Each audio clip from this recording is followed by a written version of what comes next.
Students, आज हम 8th class की हिस्ट्री का second chapter colonial rule in India पढ़ेंगे। कॉलोनियल रूल इन इंडिया पढ़ने से पहले हमें ये पता होना चाहिए कि कॉलोनियल यानी कि उपनिवेशवाद शासन क्या होता है इंडिया में। उपनिवेशवाद यानी कि कॉलोनियल रूल का मतलब होता है कि कोई ताकतवर राष्ट्र किसी अन्य राष्ट्र पर अपने सांस्कृतिक रूप से, आर्थिक रूप से या फिर राजनीतिक रूप से उस पर कब्जा जमा लेती है। जो शक्तिशाली राष्ट्र है अन्य राष्ट्रों पर, उनकी सीमाओं पर, इसे कहते हैं हम औपनिवेशिक शासन। तो अब इस चैप्टर में हम पढ़ेंगे कि यूरोपियन ट्रेडिंग कंपनीज कब आई भारत में, उनके बीच में क्या क्या राइवलरीज, क्या क्या बैटल्स हुई ट्रेडिंग कंपनीज के बीच में, about the rise of British dominance in India, इसके बारे में पढ़ेंगे, और ब्रिटिशर्स ने बंगाल, मैसूर और पंजाब पर कैसे कब्जा किया उसके बारे में, और about the subsidiary alliance system and doctrine of labs के बारे में हम पढ़ेंगे इस चैप्टर में। तो हम पढ़ते हैं हमारा topic mercantilism and the coming of Europeans, यूरोपियों का आगमन और मर्केंटाइलिज्म की व्यवस्था। अब मर्केंटाइलिज्म क्या होता है? एक ऐसी व्यवस्था है, एक ऐसी आर्थिक नीति है जिसमें जो कंपनी है उसका फ़ायदा ही फ़ायदा होता है उसमें, और किसी भी तरीके की कोई प्रतियोगिता नहीं होती है इसमें। और इसमें जो मर्केंटाइलिज्म ये सिस्टम है यूरोप 16th सेंचुरी में यूरोप में काफ़ी पॉपुलर था और एक डोमिनेंट इकोनॉमिक थॉट माना जाता है ये, जिसमें कंपनी का जो प्रॉफिट है वो ज़्यादा से ज़्यादा बढ़ता है, और इसमें किसी भी तरीके का कोई कॉम्पिटिटिव या फिर राइवलरीज फैक्ट या फिर कंपनी इसमें भाग नहीं ले सकती है एज अ रिजल्ट। और इसी के कारण क्या हुआ कि जितने भी यूरोपियन ट्रेडर्स थे, यूरोपियन ट्रेडिंग कंपनीज थी, वो सारी आती गई, जैसे ब्रिटिश, फ्रेंच, डच, पोर्टुगीज़, इनका भारत में आगमन होता गया। It soon led to rivalries with the traders constantly fighting against each other for supremacy, और ये सारी कंपनीज यहाँ पर आकर आपस में लड़ने लगी अपनी सुप्रीमेसी को कायम करने के लिए। तो जो फर्स्ट यूरोपियन ट्रेडर थे वो आए थे सी रूट से, जिन्होंने सी रूट की डिस्कवरी की थी वो थे पहले पोर्टुगीज़ यूरोपियन ट्रेडर। तो यूरोपियन जो पोर्टुगीज़ एक्सप्लोरर थे वास्को ड गामा, इन्होंने डिस्कवरी की थी सी रूट इन्होंने डिस्कवर किया था इंडिया में पहुंचने के लिए, जो कि इन्होंने की थी 1498 में। तो Portuguese merchants were able to establish political power along the west coast of India with trading settlements. तो पोर्टुगीज़ जो मर्चेंट्स थे इन्होंने अपनी पॉलिटिकल पावर को पहले से इस्टेब्लिश कर लिया था वेस्ट कोस्ट ऑफ इंडिया, यानी कि जो वेस्ट कोस्ट है पार्ट इंडिया का, जैसे गोवा, दमन, दीव, सालसेट, बासिन, ये सारे वो क्षेत्र हैं वेस्ट कोस्ट के। और फिर आए डच। तो डच जो आए इंडिया में वो आए थे 1595 में, और उन्होंने अपनी जो ट्रेडिंग फैक्ट्रीज को इस्टेब्लिश किया था मछलीपट्टनम, पुलिकैट, सूरत में। फिर आई इंग्लिश ईस्ट इंडिया कंपनी बनी थी 16वीं शताब्दी में, और ये इनके ट्रेडिंग सेंटर्स हैं यहाँ पे बॉम्बे, कोलकाता और मद्रास में। फिर फ्रेंच आए, जिन्होंने अपनी फ्रेंच ईस्ट इंडिया कंपनी बनाई compete करने के लिए, ब्रिटिश और डच कंपनी के साथ compete करने के लिए। दे एस्टैब्लिश फैक्ट्रीज एट पौंडीचेरी, उन्होंने अपनी जो फैक्ट्रीज इस्टेब्लिश की थी वो पौंडीचेरी, मद्रास और चंदेर नागौर में की थी। अब हमारा नेक्स्ट टॉपिक है एंग्लो फ्रेंच राइवलरी, यानी कि अंग्रेजी और फ्रांसीसी में दुश्मनी। By the early 18th century the Portuguese and the Dutch lost their importance position in trade. जो 18वीं शताब्दी की शुरुआत में पोर्टुगीज़ और डच ने अपनी इम्पोर्टेंट पोजीशन खो दी थी ट्रेड करने की इंडिया में, और फिर ब्रिटिश और फ्रांस से भी उनकी जो पोजीशन थी ट्रेड की वो सब ख़त्म हो गई थी। अब भारत में दो ही यूरोपियन कंट्रीज़ बची थी, जो कि थी इंग्लैंड और फ्रांस की, और उन्होंने अपने जो कंट्रोल है मार्केट में और पॉलिटिकल इन्फ्लुएंस बढ़ाने लगे धीरे धीरे इंडिया में। और जिससे कि एंग्लो फ्रेंच राइवलरी हुई बोथ इन इंडिया और यूरोप में ये देखने को मिली, जिससे कि एक सीरीज़ ऑफ वार शुरू हो गई जिसे कार्नाटिक वार्स कहा जाता है। These wars lasted for almost 20 years, और ये जो युद्ध था ये 20 साल तक रहा, 20 साल तक चला, 1744 से 1763 तक। Finally Britain emerged victorious in this conflict. जो ये विवाद था, जो युद्ध था, इसमें ब्रिटेन की जीत हुई और इन्होंने अपनी जो ट्रेडिंग पावर थी धीरे धीरे इम्पीरियलिस्ट पावर में बदल ली, और इसी तरह इन्होंने हमारे भारत पर 200 साल तक राज किया। अब इसमें आपको ब्लू बॉक्स में दे रखा है इम्पीरियलिज्म का definition. Imperialism is a system in which a country extends its control or rule over another country, often after defeating it in a war or using military influence. Imperialism यानी कि हिंदी में समझे तो साम्राज्यवाद। साम्राज्यवाद एक ऐसी व्यवस्था है जिसमें एक ताकतवर राष्ट्र दूसरे राष्ट्र पर अपना कब्जा जमा लेती है, जब उसे युद्ध में हराकर या फिर अपने सैन्य प्रभाव का इस्तेमाल करके। इसे कहते हैं साम्राज्यवाद, इम्पेरियलिज्म। अब हम पढ़ेंगे ईस्ट इंडिया कंपनी के बारे में। ईस्ट इंडिया कंपनी बनी थी 1600 में। एक साइन किया था चार्टर यानी कि एक आदेश पत्र होता है जो क्वीन एलिजाबेथ ने साइन किया था। एक आदेश पत्र या फिर एक permission letter, return permission letter कह सकते हैं इसे, जिसमें इन्हें परमिशन मिली थी इंडिया के साथ में ट्रेड करने की। Captain Hawkins paid a visit to the court of Jahangir.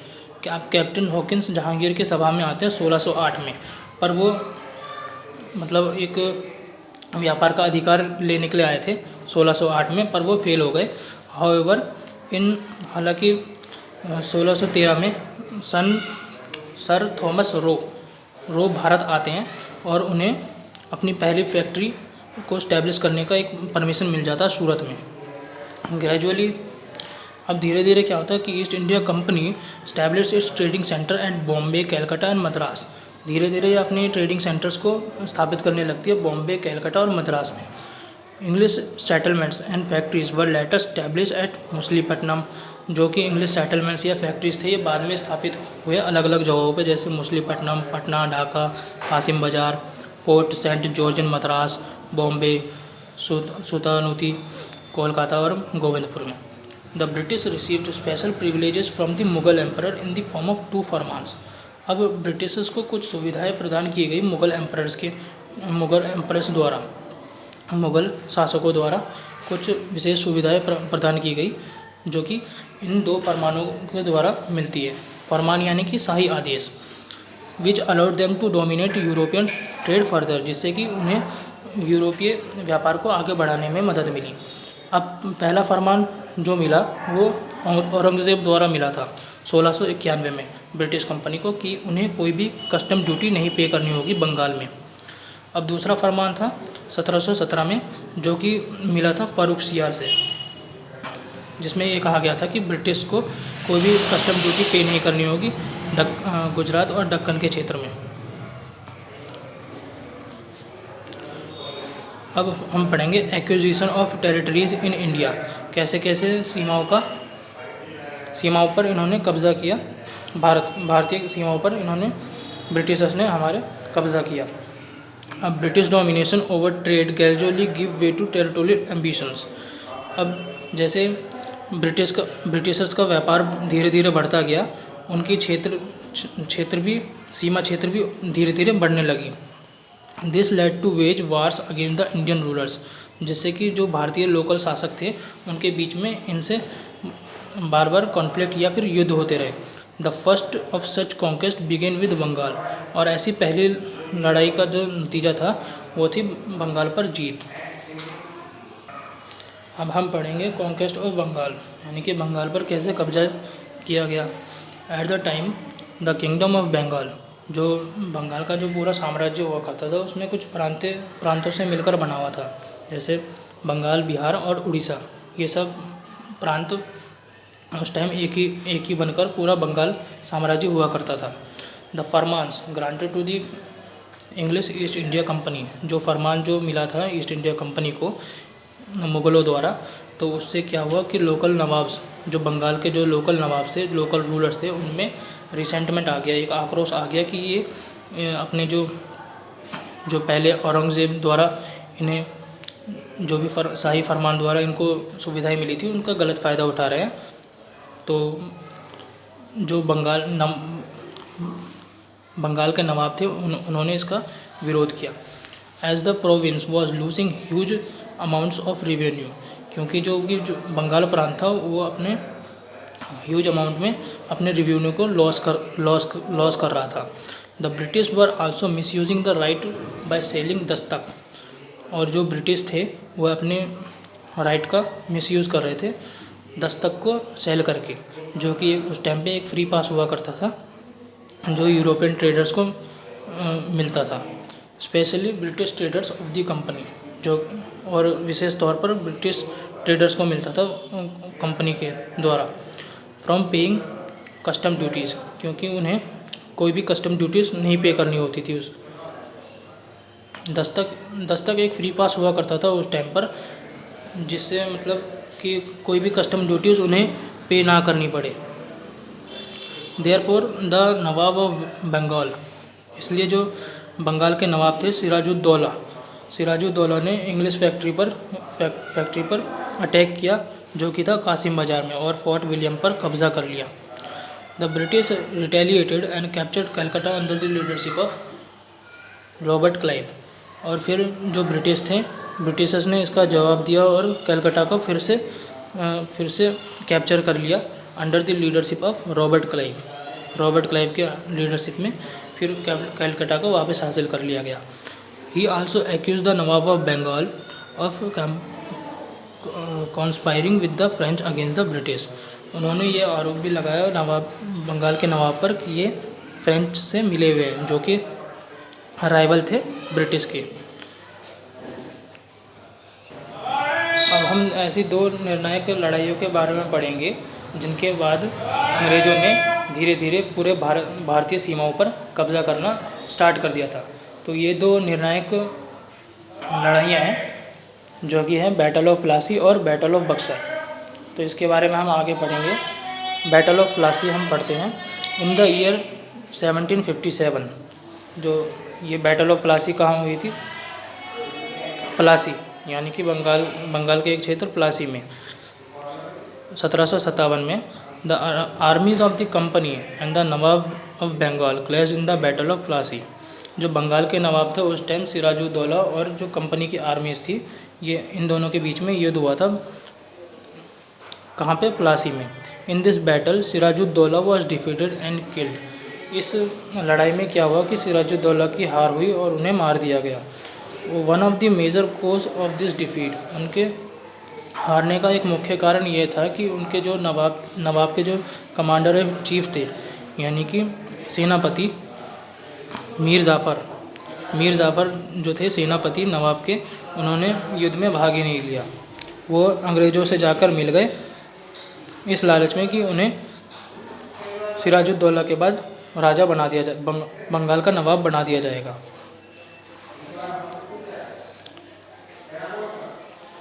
Consequences of the battle of Plassey. अब इनके कुछ परिणाम क्या हैं वो पढ़ते हैं हम। बैटल ऑफ प्लासी के बाद क्या परिणाम हुए? The East India Company got free trading rights in the province of Bengal. अब बंगाल प्रांत में फ्री ट्रेडिंग राइट्स मिल गए। कहीं किसी भी क्षेत्र में अब उन्हें व्यापार करने की सुविधा मिल गई, यानी कि छूट मिल गई ईस्ट इंडिया कंपनी को। British got the zamindari of 24 Pargana and became the de facto ruler of the Bengal. अब बंगाल में क्षेत्र है 24 परगना की, उन्हें जमींदारी मिल गई। जमींदारी की यानी कि जो रेवेन्यू कलेक्शन होता है, टैक्सेशन होता है, उन सब की राइट्स उनको बंगाल के क्षेत्र में मिल गई, जो कि एक वास्तविक शासक को मिलती थी बंगाल में। The British were able to utilize the sources of Bengal to maintain a large army. जो ब्रिटिशर्स थे वह बंगाल के संसाधनों का इस्तेमाल करते थे अपनी बड़ी बड़ी सेनाओं को संभालने के लिए। अब हम पढ़ेंगे बैटल ऑफ बक्सर। तो the British victory in the battle of Plassey gave them political control over Bengal. जो प्लासी का युद्ध था जिसमें ब्रिटिशर्स की जीत हुई थी, उन्हें उनसे एक पॉलिटिकल कंट्रोल मिल गया था बंगाल में। They were able to place their puppet rulers. अब वो इस काबिल हो गए थे कि वो अपने पपेट रूलर्स यानी कि कठपुतली शासक स्थापित कर सके, जो कि थे मीर जाफ़र और फिर बाद में बने मीर कासिम। ये दोनों थे कठपुतली शासक जिन्हें अपने मनमर्जी से चला सकते थे अपने फ़ायदे के लिए, जो ब्रिटिश उस टाइम पे चलाते थे। ये बंगाल के नवाब हुआ करते थे उस टाइम। इन द बिगनिंग, शुरुआत में Mir Qasim assign the jagir of Burdwan. शुरुआत में मीर कासिम ने बुर्दवान की जागीर यानी कि ज़मीन, बुर्दवान क्षेत्र की ज़मीन, मिदनापुर, चितगांव, ये सब कंपनी को सौंप दिए थे और कुछ उपहार भी दिए थे उनके अफसरों को, यानी उनके अधिकारों या अफसरों को। However he proved to be a capable ruler. हालांकि वो एक सक्षम शासक थे और वो बहुत अच्छा इम्प्रूवमेंट कर रहे थे अपनी एडमिनिस्ट्रेशन में शुरू से ही अपने शासन के दौरान। बट वह एक पपेट की तरह नहीं बनना चाहते थे, जो कि ब्रिटिश रूल के अंदर उन्होंने कर दिया गया था। यानी कि वह एक कठपुतली शासक नहीं होना चाहते थे ब्रिटिशर्स के अंडर में। तो उन्होंने इसके खिलाफ विरोध किया। तो मीर कासिम ने इसका विरोध किया। Mir Qasim was defeated by the British in 1763। और एक युद्ध में 1763 में मीर कासिम को हरा दिया गया। He fled to Awadh and formed an alliance. और फिर वो बाद में क्या अवध चले गए और उन्होंने एक संधि की नवाब ऑफ अवध के साथ, जो कि थे शुजाउद्दौला। तो जो मीर कासिम थे, अवध के नवाब शुजाउद्दौला और मुग़ल एम्परर शाह आलम II के साथ मिलकर इन्होंने एक सेना बनाई थी और their combined army was defeated by the British forces. तो इनके जो तीनों सेना मिल गए थे और their combined armies was defeated by the British forces. और इन तीनों ही जो मिली हुई सेनाएं थी, इनको हरा दिया गया अक्टूबर 64 में बैटल ऑफ बक्सर में। अब बैटल ऑफ बक्सर के क्या परिणाम हुए वो हम पढ़ते हैं। The Mughal emperor became the prisoner of the British. अब क्या हुआ, ब्रिटिशर्स ने मुग़ल एम्परर यानी कि मुग़ल शासक को प्रिजनर, कैदी बना लिया। In the settlement with the nawab of Bengal. जब उन्होंने सेटलमेंट की बंगाल के नवाब के साथ में, तो जो अंग्रेज़ थे उन्हें क्या मिली, एक दीवानी का अधिकार मिल गया। यानी कि वहाँ पर रेवेन्यू कलेक्शन का एक राइट मिल गया उन्हें, जिसे दीवानी कहते हैं, वो उन्हें मिल गया था। जो कि वो एक बहुत बड़ा क्षेत्र था बंगाल, बिहार और उड़ीसा के प्रांत को मिलाकर उन्हें उनकी दीवानी राइट मिल चुकी थी अंग्रेज़ों को। Both the nawab of Bengal and the Mughal emperor became dependent on the British. अब जो दोनों थे, बंगाल के नवाब और जो मुग़ल शासक थे, वो ब्रिटिशर्स के डिपेंडेंट हो गए थे, यानी कि निर्भर हो गए थे उन पर, ब्रिटिशर्स पे। डुअल गवर्नेंस इन बंगाल। अब हम टॉपिक पढ़ेंगे डुअल गवर्नेंस इन बंगाल। बंगाल में दो तरीके की सरकार चलती थी। अब यानी कि इनडायरेक्ट रूल इन बंगाल, अंग्रेज़ों द्वारा। अंग्रेज़ क्या करते थे, इनडायरेक्टली रूल करते थे बंगाल पर, क्योंकि उन्होंने अपने कठपुतली शासक को स्थापित कर दिया था, जो कि वो ये चाहते थे कि उनके फ़ायदे के लिए काम करे बंगाल में। तो जो शासक थे वो तो कठपुतली शासक थे, उन्हें गद्दी पर बैठा दिया गया था।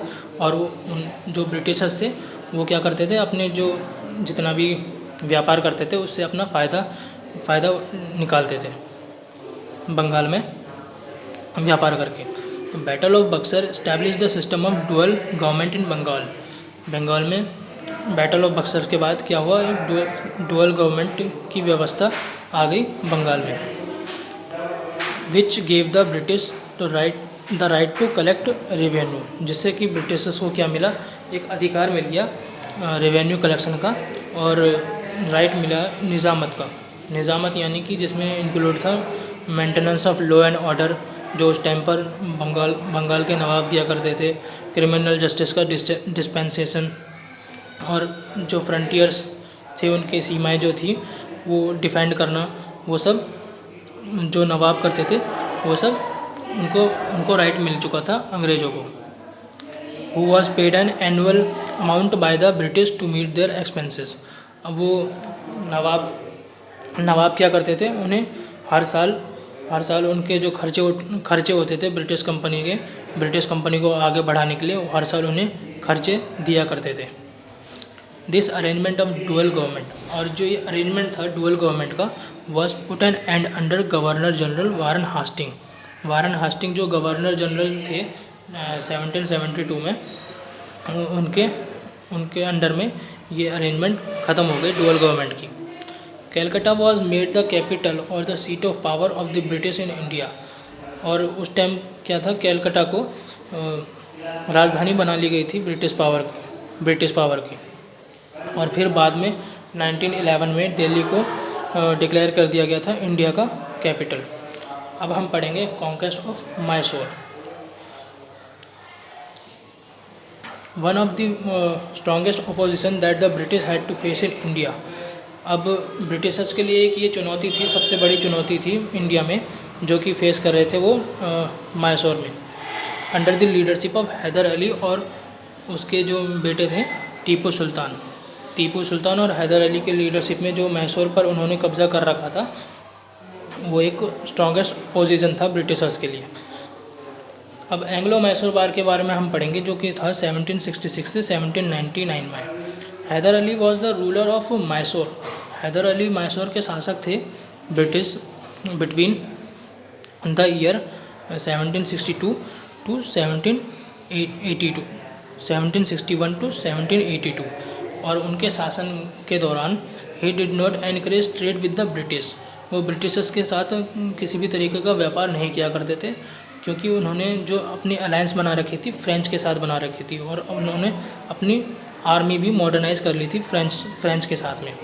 His son Tipu Sultan did not allow trade with the British. अब जो टीपू सुल्तान थे वो बहुत ही एम्बिशियस थे, बहुत ही बहादुर थे, उन्होंने भी कोई भी ट्रेड अलाउ नहीं किया ब्रिटिशर्स के साथ में। और जो उनके this enmity cause the for Anglo Mysore war. और इसके कारण क्या हुआ कि उनके बीच में 4 एंग्लो मैसूर वार हुए मैसूर और ब्रिटिशर्स के बीच में, जो कि थे 1766 टू 1799 में। इन 1799 द ब्रिटिश कैप्चर श्रीरंगपट्टनम। अब 1799 में ब्रिटिश कैप्चर कर लेते हैं श्रीरंगपट्टनम पे, जो कि उस टाइम पर मैसूर की राजधानी हुआ करती थी। टीपू सुल्तान युद्ध में शहीद हो जाते हैं अपने राजधानी को बचाते, और the defeat of Mysore made the way for the British to establish the supremacy over most of India. और मैसूर की हार पर जब ब्रिटिशर्स मैसूर को हरा देते हैं तो इसी जीत से वह पूरे भारत पर अपनी जो सुप्रीमेसी है वो स्टैब्लिश करने लगते हैं धीरे धीरे। अब हम पढ़ेंगे वार अगेंस्ट मराठास के जो खिलाफ जो लड़ाइयाँ लड़ी गई। Like Mysore, Marathas also posed a challenge to the British. Mysore की तरह ही क्या थे, जो मराठा थे वो एक बहुत बड़ी चुनौती थे ब्रिटिशर्स के लिए। British regarded the Marathas as the greatest obstruction in the fulfilment of their ambition of building an empire in India. कि जो ब्रिटिश थे जो मराठास को एक बहुत बड़ा ऑब्स्ट्रक्शन मानते थे अपनी उनकी जो एम्बिशंस थी एक एम्पायर स्टैब्लिश करने की इंडिया में, उसके रास्ते में, उसकी फुलफिलमेंट में ये बहुत बड़ा ग्रेटेस्ट ऑब्स्ट्रक्शन थी जो मराठास थे। And therefore were keen to weaken their power. और वो ये चाहते थे कि मतलब किसी न किसी तरीके से जल्दी इनकी ताकत को कम कर इन्हें हरा दिया जाए, और उन्हें ये अपॉर्चुनिटी बहुत ही जल्द मिल भी चुकी थी। They got this opportunity very soon after the death of Peshwa Madhavrao in 1772। और ये अपॉर्चुनिटी उन्हें कब मिली, जब पेशवा माधवराव की डेथ हो गई 1772 में। पेशवा पेशवा जो होते हैं वो होते हैं प्राइम मिनिस्टर, यानी कि ये जो मराठास थे ये अलग अलग डायनेस्टीज़ में बटे हुए थे और उनके जो अलग अलग जो डायनेस्टीज़ हैं उनके जो प्रधान होते थे उन्हें पेशवा कहा जाता था। अब एंग्लो मराठा वार के बारे में पढ़ते हैं। 1775 से 1818 तक जो हुई थी। The Marathas and the British fought 3 Anglo Maratha war before the British gain control over there kingdom. Britishers के कब्जे से पहले 3 मराठा वार हुई थी, 3 एंग्लो मराठा वार हुई थी। The British supported the claims of Raghunath Rao, और जो ब्रिटिश थे वो सपोर्ट करते थे रघुनाथ राव को, किसके अगेंस्ट? पेशवा माधवराव सेकंड के, जो कि पुत्र थे पेशवा माधवराव के जो पुत्र थे जिनकी मृत्यु हुई थी उनके बेटे थे Peshwa Madhavrao second. This led to the first Anglo Maratha war, और इसके कारण क्या हुआ? पहली एंग्लो मराठा वार हुई where the British were forced to recognize Madhavrao second as the Peshwa, जहाँ पे माधवराव सेकंड को पेशवा की पहचान मिली। जिसमें however after the death of Nana Phadnavis की मृत्यु के बाद जिन्होंने पहली लड़ाई लड़ी थी ब्रिटिश के अगेंस्ट में, द मराठास स्टार्टिंग फाइटिंग, उनके मृत्यु के बाद जो मराठास थे आपस में लड़ने लगे अपनी अपनी शक्तियों के लिए, जैसा कि वो अलग अलग वंशों में बटे हुए थे, जैसे गायकवाड़, भोंसले और भी मतलब डायनेस्टीज थी उसमें, तो वो आपस में पावर के लिए लड़ने लगे। When the British saw this, जब ब्रिटिशर्स ने इन्हें देखा तो उन्होंने इस सिचुएशन का फ़ायदा उठाया और 2 और लड़ाइयाँ लड़ी गई between the Marathas and the British, जिसमें मराठास की हार होती है और ब्रिटिशर्स को अपने सुप्रीम पावर को इस्टेब्लिश करने का एक मौका मिल जाता है। It could now forward on its plan to annex the whole of India, और फिर इससे आगे वो एक प्लान बनाते हैं कि पूरे भारत पर ऐसे ही कब्जा जमा लें। अब हम पढ़ेंगे instruments of British expansion, British साम्राज्य को बढ़ाने के उपकरण या फिर कुछ उपाय। The British supremacy was established bye 2 main methods, जो ब्रिटिश प्रभाव की स्थापना 2 तरीके से होती थी। एक तो डायरेक्ट है और दूसरा है इनडायरेक्ट एनेक्सेशन, यानी कि प्रत्यक्ष और अप्रत्यक्ष कब्जे द्वारा। और प्रत्यक्ष कब्जे में पंजाब और सिंध जो कि थे 1849 एंड सिंध था 1843, ये एग्जाम्पल्स हैं डायरेक्ट एनेक्सेशन के। पंजाब के उस टाइम राजा होते थे महाराणा रंजीत सिंह, उन्हें डायरेक्ट युद्ध में हराकर उनके क्षेत्र में कब्जा कर लिया गया था। अब दूसरा है इनडायरेक्ट एनेक्सेशन, यानी कि अप्रत्यक्ष तरीके।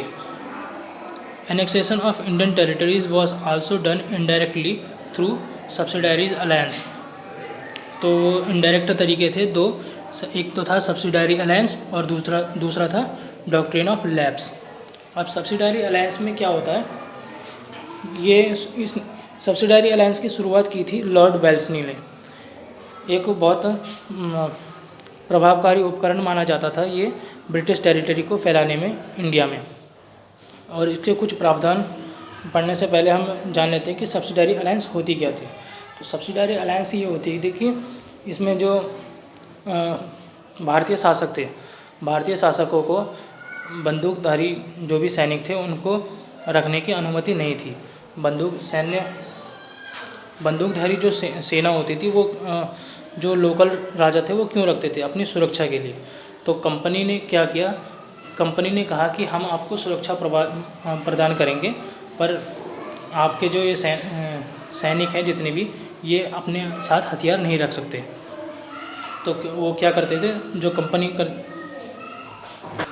कंपनी एक सब्सिडारी फोर्स बनाती थी जिसमें भारतीय जितने भी सैनिक थे उनकी भर्ती हुआ करती थी, और उसको मेंटेन करने के लिए जो शासक थे, भारतीय शासक थे, उनको हर साल खर्चे प्रदान करते थे अपने खजाने में से। अगर वो हर साल का जो टैक्स था या फिर खजाना उनको पे करने में असमर्थ हो जाते थे या फिर फेल हो जाते थे, तो उन्हें अपने क्षेत्र का कुछ हिस्सा एज ए पेनल्टी उन्हें देना पड़ता था ब्रिटिशर्स को, ब्रिटिश कंपनी को। और इसी तरह ये सब्सिडायरी अलायंस का इस्तेमाल करते करते इन्होंने पूरे भारत क्षेत्र पर अप्रत्यक्ष तरीके से कब्ज़ा कर लिया था ब्रिटिशर्स ने। तो इसमें ये सारे पॉइंट्स उन्हीं सब के बारे में बता रखा है। अब एक पॉइंट है जिसमें ब्रिटिश ऑफिशियल कॉल्ड रेसिडेंट। अब जो ब्रिटिश अधिकारी थे उनमें कुछ ब्रिटिश अधिकारियों ने अपने कुछ रेजिडेंट्स लगा रखे थे भारतीय सीमाओं में। वो जो रेसिडेंट्स हुआ करते थे वो रेसिडेंट्स होते थे कुछ एजेंट्स, पॉलिटिकल और कमर्शियल एजेंट्स होते थे, जिनका काम था कि जो ब्रिटिश कंपनी है उसके फ़ायदे के बारे में काम करना और जो भारतीय शासक है उनके इंटरनल अफेयर्स में दखल देना। The ally could not maintain any relation with the other rulers. और उनका ये भी काम था कि ये देखना कि वो जो शासक है, जो मित्र शासक है जिन्होंने सब्सिडायरी अलायंस ले रखा है, वो किसी अन्य रूलर से अपने संबंध स्थापित नहीं कर सकते थे बिना ब्रिटिश अप्रूवल के।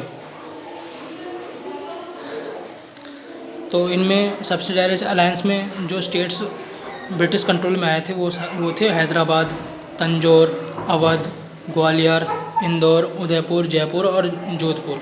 इन सब की डेट्स भी दे रखी हैं इनमें, ये इम्पॉर्टेंट है। अब हम पढ़ेंगे doctrine of lapse. Doctrine of lapse को इंट्रोड्यूस किया था लॉर्ड डलहौजी ने, who came to India as governor general in 1884। Use this policy as a means of extending the British rule. British शासन को बढ़ाने के लिए उन्होंने इस नीति का इस्तेमाल किया। अब डॉक्ट्रिन ऑफ लैप्स क्या होता है कि पहले भारतीय शासक में गोद लिए पुत्र का उत्तराधिकारी बनाने का एक रिवाज था। यानी कि जैसे भारतीय शासक अगर भारतीय कोई शासक है, अगर उनकी मृत्यु हो जाती है युद्ध में, तो उन्हें यह अधिकार था कि वो गोद लिए पुत्र को अपना उत्तराधिकारी बना सकते हैं। तो जब लॉर्ड डलहौजी भारत आए तो उन्होंने ये डिक्लेयर कर दिया कि जो only British had the right to sanction और refuse such adoption by dependent ruler. जो कि जितने भी निर्भर शासक हैं, भारतीय शासक हैं, उन्हें ये जो अधिकार है ये कौन प्रदान कर सकता है? जो कि ब्रिटिश सरकार है, वही ये आपको राइट प्रोवाइड कर सकती है। अगर वो मना कर देती है, जैसे कि डॉक्ट्रिन ऑफ लैप्स में अगर किसी भी राजा की मृत्यु हो जाती थी बिना उसके वास्तविक उत्तराधिकारी के, तो उसके क्षेत्र पर अपना शासन जमा लेते थे ब्रिटिश सरकार। ज़बरदस्ती उनके जो क्षेत्र है उन पर वो लैप्स कर लेते थे, यानी कि उन पर कब्ज़ा कर लेते थे अगर उनके जो वास्तविक उत्तराधिकार है, यानी कि जो उत्तराधिकारी है, अगर वो नहीं है तो। और इस तरीके के जो अप्रत्यक्ष जो कब्ज़ा थे उनके अंतर्गत जो क्षेत्र आते हैं, जैसे सतारा 1848 में, जैतपुर, संबलपुर 1849 में, उदयपुर 1852, झांसी 1853 और नागपुर 1854, ये सब डॉक्ट्रिन ऑफ लैप्स के एक तरीके से विक्टिम थे। अब हम पढ़ेंगे एनेक्सेशन ऑफ अवध। अब लॉर्ड डलहौजी ने 1856 में अवध पर कब्ज़ा कर लिया और उसके शासक थे अवध के शासक थे वाजिद अली शाह उस टाइम, और उन्हें गद्दी से हटा दिया गया। लॉर्ड डलहौजी ने उनके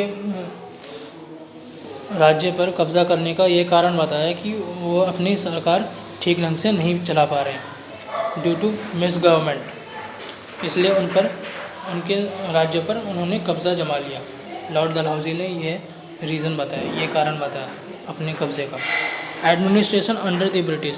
अब जो एडमिनिस्ट्रेशन था, प्रशासन था, ब्रिटिश के अंडर में कैसे चलता था। In order the growing number of regions that British was assimilated within the its fold. जैसे जैसे ब्रिटिश साम्राज्य बढ़ता बढ़ता जा रहा था और उसके अंतर्गत जितने भी क्षेत्र सम्मिलित हो रहे थे उन पर क्या एक new system of administration setup हो रहा था, यानी कि ब्रिटिश शासन उनके ऊपर स्थापित हो रहा था धीरे धीरे। और देयर मेन पर्पस, जिनका जो मेन पर्पस था, जिनका जो मुख्य उद्देश्य था, खाली अपने व्यापार को बढ़ाना और उससे ज़्यादा से ज़्यादा लाभ अर्जित करना था उनके प्रशासन में। और उसके लिए वह किसी भी हद तक शोषण करते थे भारतीय मजदूरों का, जितने भी भारतीय थे उनका शोषण करते थे। और improving the welfare of the people, यानी कि लोगों की भलाई के लिए नहीं आए थे वो, खाली अपने व्यापार के लिए आए थे, जिससे कि उन्होंने धीरे धीरे पूरे भारत पर अपना कब्जा जमा लिया।